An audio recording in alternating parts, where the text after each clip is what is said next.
Hey everyone, Dan Jackson here, coming at you live on tape from his wife's house where she lets him live. This week we're going to be talking about a unique topic of developing a growth mindset and utilizing that to enable mental toughness, resiliency, and grit. Now, uniquely, a growth mindset is an interesting concept of essentially my interpretation anyway, of being okay with failure, but not necessarily processing it as, hey, I'm failing, but processing it as, hey, I'm developing this and it's okay. The skill set is being worked on. And that is where the lead to a fixed mindset can become noticeable. And when I say that, it's when a fixed mindset, we avoid challenges, we're good, we think our skill set's great, even though you're still at a certain skill level that is not going to promote maybe some goals.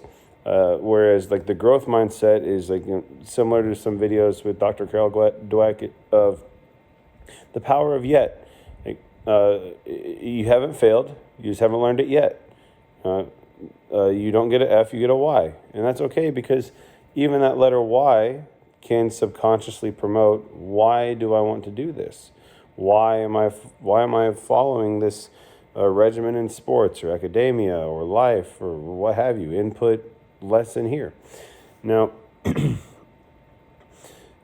the practice of helping others develop a growth mindset is a remarkable challenge, especially when the individual, the coach, etc., themselves is in need of developing their own growth mindset. Now, as coaches, I say that because as coaches, we become very complacent in a lot of senses, a lot of time frames, what have you.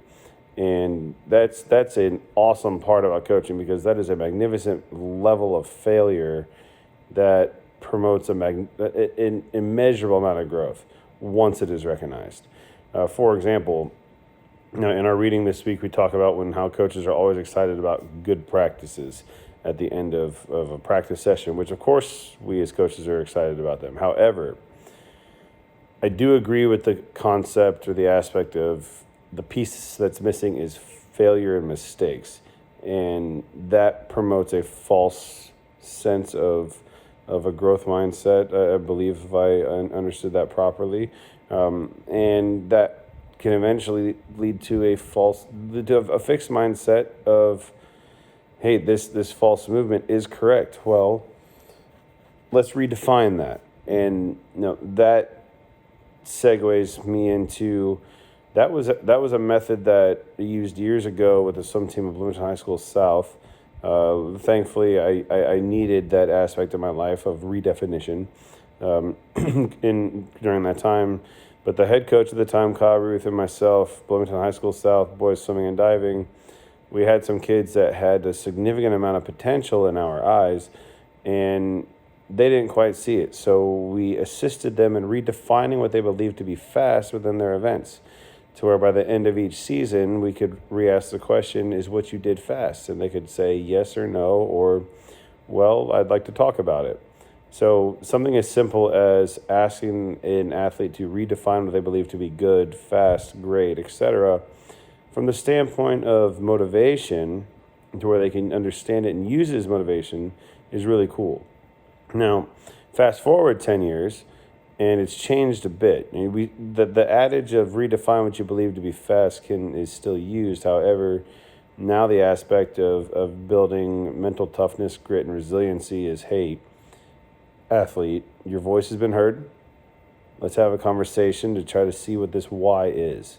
And let's try to redefine what you perceive to be failure and what you're willing to fail at. And if it's okay to fail. And unfortunately, there are a handful of kids that I work with that would say, no, I can't fail. And then it takes a lot longer. However, across those couple days, few weeks, months, years even, it eventually comes around. And it's one of the coolest things to do. So to recap on that aspect, two things I've put into practice greatly is challenging a redefinition of what is good, quote unquote good, and establishing that, hey, Your voice is heard. I want to hear more. Let's talk and figure this out together. And it's honestly quite fun to get them to understand that failure is a great thing. I personally have a goal to fail every single day, and I'm not to sound conceited, I'm really great at failing. And I enjoy it. Now, that my then question to you guys is, do you feel that failure can be viewed more as motivation than as quote unquote failure? And how do you think that applies to the word yet? Can you give a grade of a Y instead of an F? Can you provide a child, hey, your grade is a Y? Thank you for listening. Have a great night.